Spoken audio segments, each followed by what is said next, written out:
Hi, you guys. Welcome to the Southern Scouser. It's been a little while again. Such is life, but yeah, thought I'd drop my thoughts in on the current status of Liverpool after the PSG defeat last night. I think I posted back in November last time I did a video. Basically, saying just back slot. You know, we were going through some bad form. I think we had some big games coming up. I think we had Villa, Madrid, Man City all coming up, and we did all right out of those. But yeah, obviously now. You know what, we're now 5-6 months later, and unfortunately, it's not really improved as I would have hoped under Arne Slot. So yeah, let's just touch on the game last night, and then we'll go into the wider picture of where the club is at the moment. Obviously, following last week's 2-0 defeat, which probably could have been a bit more for PM from PSG, we came home with a sliver of hope. If we got that first goal, could we potentially get an equaliser and see where the night took us? But unfortunately, we weren't able to do that. I mean, I thought personally, first half was fairly even. I don't think there was much in it. I think we did okay, to be honest with you. I think PSG were always quite comfortable at 2-0. I don't think they needed to really do too much going forwards. They were just going to kind of play on the counter-attack and kind of just hope that the game would stay 0-0 for as long as possible. And yeah, obviously, the longer the game goes on, the more Liverpool have got to push and the more gaps and space there will be for PSG to risk a little bit more. But yeah, until Liverpool scored a goal, they were quite comfortable, and unfortunately Liverpool didn't. So yeah, obviously into the second half, I thought we were better, really, really good actually. I thought we did really well, just not quite enough quality to get through. You know, let's be honest. You know, PSG are our top side. I mean, 6 or 7 of that PSG 11 are arguably the best player in the world in their own position. So you know, they've lost Donnarumma, and their goalie makes a fantastic save first half, and then you know Van Dijk's unlucky with Marquinhos getting across. So could that change the game? I think the penalty was unlucky. It is soft, but once the ref gives it, you know he's not wrong. His interpretation is it's a foul. So to see VAR overturn it, I think is wrong. I think the reason for VAR is if he's made a mistake, i.e. there was no contact at all, but there was. So to then say there wasn't enough contact for him to go down, I think is re-reffing the game. So is VAR clear and obvious, or is VAR let the guy in the VAR box referee the game because he can watch the incident 7 times and make a decision? So that was a little bit frustrating. But yeah, that's not the reason we lost the game. You know, we had to keep pushing. Some strange sort of picks in terms of the 11, you know, starting with Isak, who admittedly said he only had half a game in him, so that makes no sense to me. Ekitike going off with, which looks like a horrendous injury, which I can't believe. You know, we finally get one striker back and the other one's out forever, so, you know, that could be a 9-month layoff for Hugo, which is a massive shame. He's been doing all right this year. Not starting Rio and Gamoa was bonkers, in my opinion. I think he's fantastic. Scored a goal at the weekend. You know, Mo Salah, I'm 50-50 with the Mo Salah one. You know, he ain't great, to be honest with you. So if you are going to drop him, fine. But yeah, you know, bringing him on early anyway. So it didn't make too much of a difference. But yeah, I just thought PSG always had that game in the back of their, you know, in their back pocket. You know, Dembele with a couple of goals late on. And yeah, we were pretty done, weren't we? So just too many players in that team still that aren't really pulling their weight, in my opinion. You know, you got the likes of Wirtz, just still, for me, magical player for Germany, but doesn't seem to be able to do it for Germany, for Liverpool, sorry. Szoboszlai, still trying to do everything. You know, he finds himself at right back again when we need to get back in the game. It's silly. You know, Frimpong going up at half-time. I love Jeremy Frimpong, but his injury record this season has been, you know, terrible. And if he's gone off at half-time, I can only think for an injury, then I'm struggling. I'm really, really struggling with Frimpong at the moment. Gomez comes on at half-time when you think, well, you know, we've got 45 minutes less now, Arne. Maybe just go for it. Puts him on. Does he bring him off again because it's a tactical change, because he wants to go more attackive later on? Or is it another injury for Gomez, which again, if it is, then it's time to go, isn't it? So yeah, lots wrong with Liverpool at the moment. Performances haven't been good. Results haven't been good. Quite boring football. And yeah, I thought we'd just kind of go through the team, go through the players, see what we're going to need going into the summer. whether or not we back Arne Slot or bring in a new manager. You know, I want to sort of put a case up for Arne Slot as well. I don't just want this be all one-sided. So you make your own decisions. But yeah, so I'm gonna just go through the squad. So Alisson in goal. Again, too many injuries. He's not been as good even when he's fit. If I'm honest with you, he's still a fantastic goalkeeper. Don't get me wrong, but is he elite anymore? I'm not sure. He is he in that Courtois, Donnarumma, Raya bracket? For me, he's not. He's the next one down, which is still fantastic, but you know, the consistency is not there. The performances are not there. The mistakes are now creeping in. You know, the injuries, the age. For me, yeah, I think. I mean, I don't rate Mamardashvili as a number one goalie either, unfortunately. I think he's a good backup. I think he's a really good backup. But I think we need to go out and sign a number one goalkeeper in the summer. Is that the biggest priority in the summer? No. But I think it is something we need to be looking at, because I don't think either of those two are good enough. And I've always said, you don't win anything without a top-class goalkeeper. And if you do, you've got to have some incredible luck. But yeah, things like a Premier League where you are week in, week out, you know, I think it's very difficult to win the Premier League. You know, you look at the previous winners, they've all had a top goalkeeper in really good form. So I think a goalkeeper is required. I like Diogo Costa at Porto. I think that's a no-brainer.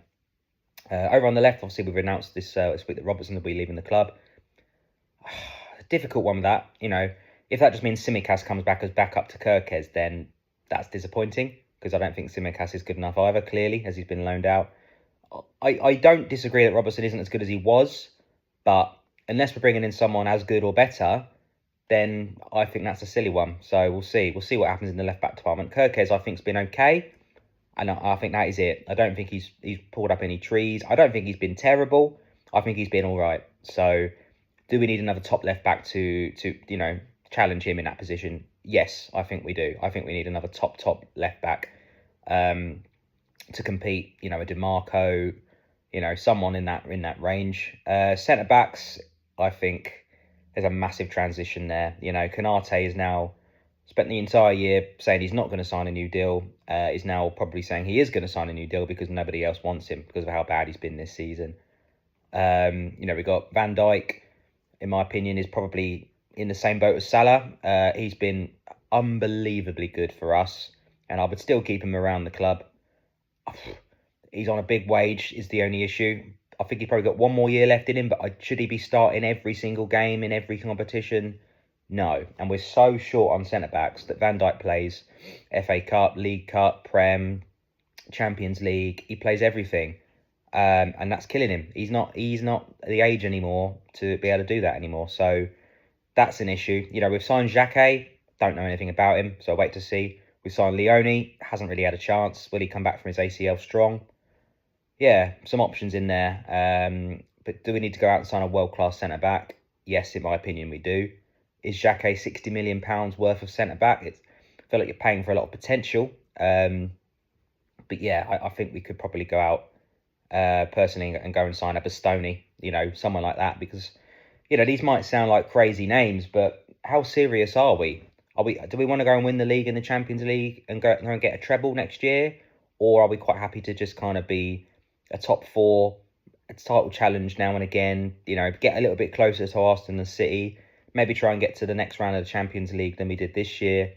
You know, what is the aim? So, you know, last summer was the first summer we actually went out and bought players of, you know, best in class players. So it's good to see Liverpool going out, you know, all right, Isak hasn't really worked out, but, you know, your Wirtz, your Ekitike, your Isak, your Frimpongs, you know, top players that we all know from other teams that have come in and have not quite hit the ground running, unfortunately. But yeah, I think we need to go out and have a very similar summer to what we just did.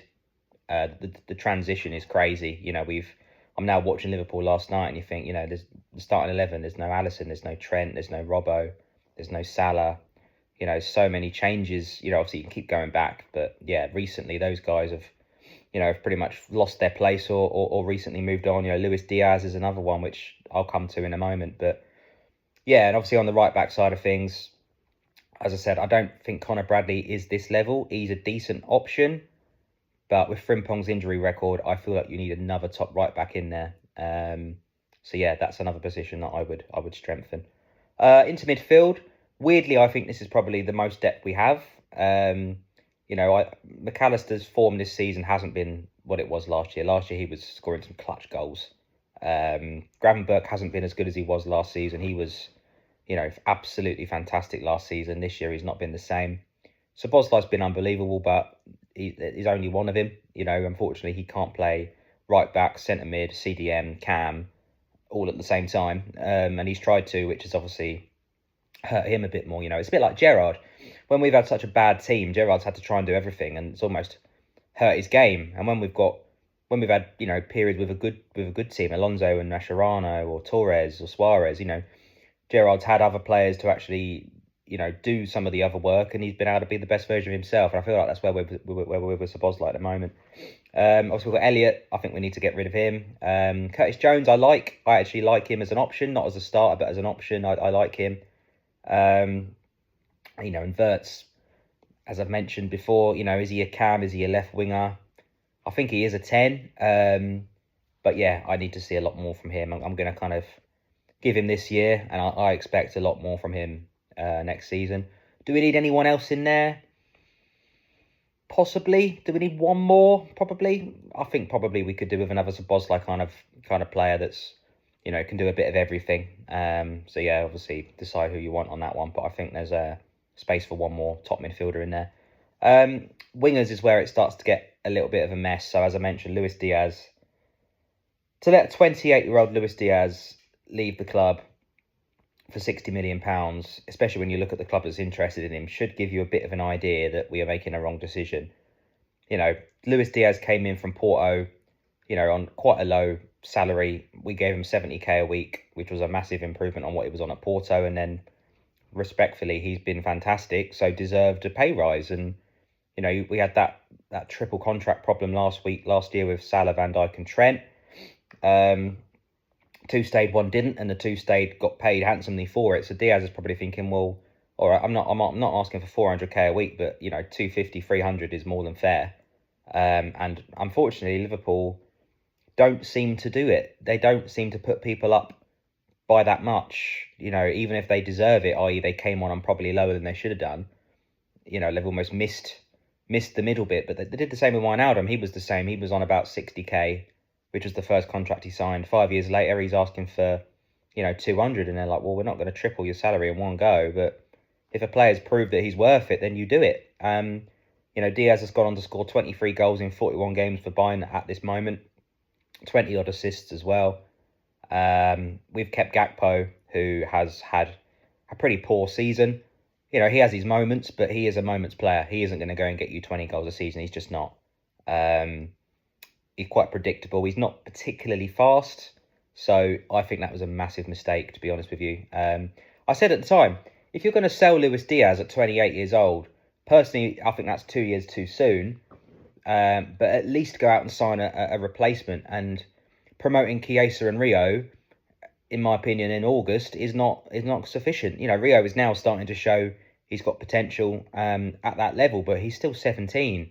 I think Rio is the future of this football club, but you can't expect him to pull up Luis Diaz numbers in his first season. So to chuck 20 goals out of a team that's just won the league, in my opinion, is bonkers. So whoever signed that one off, that's as bad as letting Alonso go to Real Madrid for 30 million and trying to sign Gareth Barry to replace him, and failing and getting Aquilani. So that for me is unforgivable to sell him. 28 years of age, in his prime, he's got 4 years left at the top.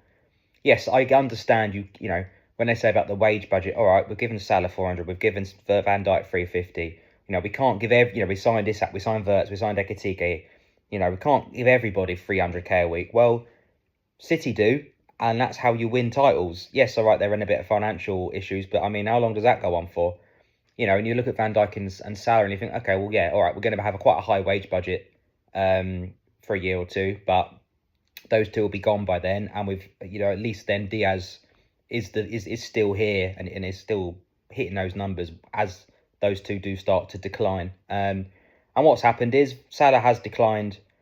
I mean, it must be the biggest decline in the history of football. I think Mo Salah has been I mean, arguably the best player in Liverpool's history, which, you think of the players that you're comparing him to, your Gerrard, your Dalglish's, your Rushes, and for me, he's number one. But to give him 400k a week off of last season, I think was the right thing to do. But to expect him to go again and again, and no one expected him to fall off this badly. He looks like he's just completely shot. I was watching him last night, and this season he's lost all his pace. He's getting beaten by Lucas Hernandez in a race. He's 30 odd as well. I've not seen him go past a player for months. It was one last night. He sort of normally does his little shuffle and his little jiggle, and he just sort of, the player just stood there and was like, well, go on then, and Salah just kind of ran into him. It's simple stuff as well. I mean, his touch last night was poor. He was giving the ball away from a 1 yard pass and he couldn't do it. And I think, his pace has always got him out of trouble before. And now he's lost it. He's lost all his confidence. His last 2 penalties have been woeful. When we got the penalty last night, I thought, great, Salah's going to take it, and he'd miss anyway. So yeah, that for me, we've now lost Diaz and Salah, who, a year ago were probably both £100 million players, and we've lost them for a combined amount of 60 million. Real Madrid signed Ronaldo for 100 million and sold him for 100 million, 10 years or so later. That's the difference. The fact that we're letting Salah leave on a free with a year left on his contract is bonkers. Absolutely bonkers. I get we're not going to get 100 million for him. He's got a year left on his deal. He's 33, 34. I get that. But, he's worth 40 million to a Saudi team. That's not going to replace him to that level. No, but it's better than nothing. So I just can't quite work out, what this club is doing. As I say, Rio coming through is great, but we can't put all our eggs on a 17-year-old. And Chiesa is terrible. He's never been good enough from the moment we signed him. First year, he was, playing against Plymouth and not really showing anything, and this year we've been chucking him on. Same old story. Oh, there's 10 minutes left. We're losing the game. Let's chuck Rio and Chiesa on night for the best, poor.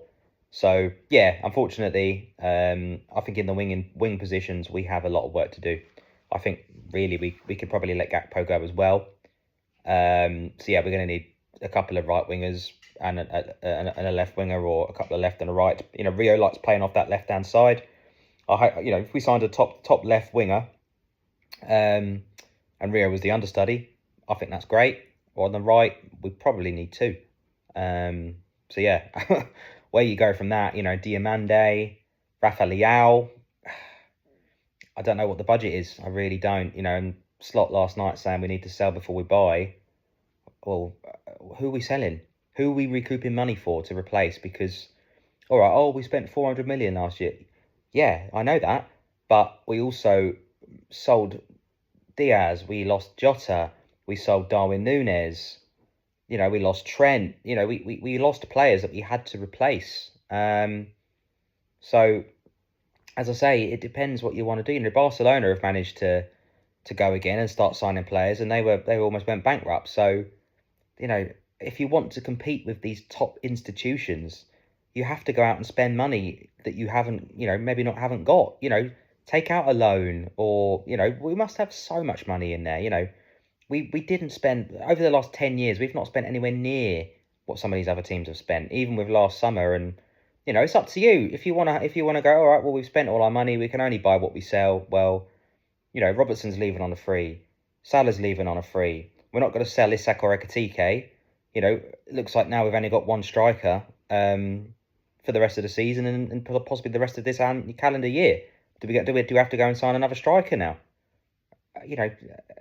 And this is where I feel a little bit for Arne Slot. This is the other side of the coin. He has been done a little bit. Going into this season, when you spend that kind of money, everybody's expectation is up. You've just won the league with a really good group of players that have probably given you their last hurrah. Your Salahs and your Alissons and your Van Dijks. Diaz could have gone again. But to let him go, everybody else has kind of come to the end at once. It's happened before. We went into a season again after nearly winning everything with your Hendersons and your Fabinhos and everyone else, and quickly found out that they didn't have it again to go again. So I do think Arne Slot's been a little bit stung, going into this season with this squad, a lot of new players, Did we have the sufficient depth and quality to go and achieve what everybody was expecting? I don't think we did. Should he have been doing better? Yes. Should the performances be better and the football better to watch? Yes. Are his substitutions and his tactics questionable this year? Yes. So this is my question now for you to end. Do you go and back Arne Slot again in the summer? Do you say, right, we understand the holes in the squad. There are many. Here's £300 million, maybe 350. Go and buy the positions that we need. We back you. We trust you. Go again. You've had a great first season. You've had a terrible second. Let's judge him on the third year. And, this is my problem. If we go out next year and it's the same old thing, then we've spent another 300 million on players that someone else might not want, for a tactic and a formation that someone else might not want to play, i.e. Xabi Alonso. Or do you say, thank you, Mr. Slot, it's been great. This season hasn't been up to expectation. What we're going to do is we're going to go and get Xabi Alonso in. He can get the best out of Wirtz, out of Frimpong. He might want to change the system. He might want to go and buy players, to suit him. So rather than giving you 300 million, we'll give Alonso 300 million pounds. Will the football be better? So I think that's the decision that the club need to make. It's not been good enough this year. We've crashed out the Carabao Cup to Palace, putting out pretty much a reserve side. Champions League, has kind of been the saviour this season. Some of the performances in the Champions League have been very good. Some of them not so much. PSV and Galatasaray twice. So, an FA Cup, obviously, last week against Man City was embarrassing. So, yeah, I do feel for Slot that he does need some reinforcements, but do you back him to go again into the market, or do we need, as I say, to just sort of call it a day, go and get a Xabi Alonso and think, all right, look, it's a really difficult one. I think, does it come down to coming in the top 5, which at the moment looks in our hands? It's definitely not done. We've still got to play United, Villa and Chelsea, and I wouldn't back us to win those 3. So I think if he finishes 6th, I think he might go. I think if he finishes 5th, that's a difficult one, because we're back in the Champions League. We can go and get those kind of players again. I just think there's so much to do. It's such a shame to see Liverpool come from nowhere, build a great team, get into that elite sort of group of clubs, and then just kind of stand still and watch it all disintegrate again. Like I said with Real Madrid, they let players go. They're always future thinking, future proofing, and we love our players so much. We wait till they're not worth anything and let them go, or sell players like Diaz or Alonso that should never have been sold at all, let alone for the amount they were sold for. And we kind of get stuck, and we're now at the end of another era, where all these world-class players that have been carrying us for years and, are the reason for the success and the trophies we've had over the last, 3 or 4 years, are all coming to an end, like I say, and I don't think the players coming through yet are all ready. Everybody, a lot of them have had their first season.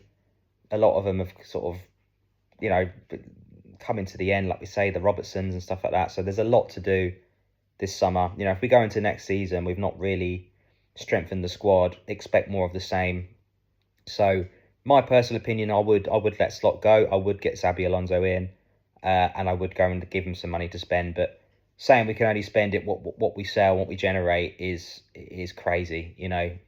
Yes, that of course is a big part of the budget. If we sell a Harvey Elliott, if we move a Gakpo on, there's a few other players, Tsimikas we could maybe get some money for. Could we move Alisson on for some money? There's some, Bradley, there's some potential players in there that we might be able to let go if we're buying replacements. But, we're going to have to spend 250 net, I think, to get anywhere near City and Arsenal. And let's don't forget, they're going to go and sign £200 million of players as well. So I think we just need to sort of wise up a little bit. I was looking through some of the old signings from other teams, and you look at Bayern Munich, Diaz 60 mil, Elise 60 mil. Why didn't we go and sign Harry Kane? Yeah, 100 million, yeah, but he's probably the best striker in the world. He doesn't rely on pace, which doesn't affect his age. He's quality. Rafinha, Barcelona pick him up from Leeds. Look at him, he's unreal. So we need to go and start getting some of these players again. Dropping 130 million on Isak is insane. That was crazy. I loved it that we got him. He was fantastic, and he was the best striker in the Prem with Kane last year. Um, sorry, obviously Kane was there the year before as well. But I mean, in terms of they were the best two strikers in the Premier League. So to go and get Isak was great. Did we overpay for him? Yes, massively. So yeah, I think we need to go. When we got Mane from Southampton and Salah from Roma, looking at the data, signing these players that maybe other teams aren't thinking about, but they come in on a decent fee, on moderate wage, and you give them more and more wages as they prove that they earn and deserve it. So yeah, lots to ponder. Difficult season this year. I've not enjoyed watching the football. I've not really agreed with a lot of Slot's decisions. I think he looks in big trouble and a little bit out of his depth, unfortunately. And the form has not been good enough this year. So, yeah, lots to do. Big transfer window ahead to get back to anywhere near, competing again. But yeah, everything else about the club is looking okay. The stadium and all that sort of stuff. But yeah, we need to really go and invest and reinvigorate this team. Build the team around your Rios, your Szoboszlai, and your Verts, and hopefully Isak has a full, injury-free season next year. But as I say, if Ekitike is out for another 9 months or something from now with that Achilles injury, do we need to go and get another striker? I don't know. But yeah, honestly, we'll see what happens. Thank you for listening, and I'll catch you soon.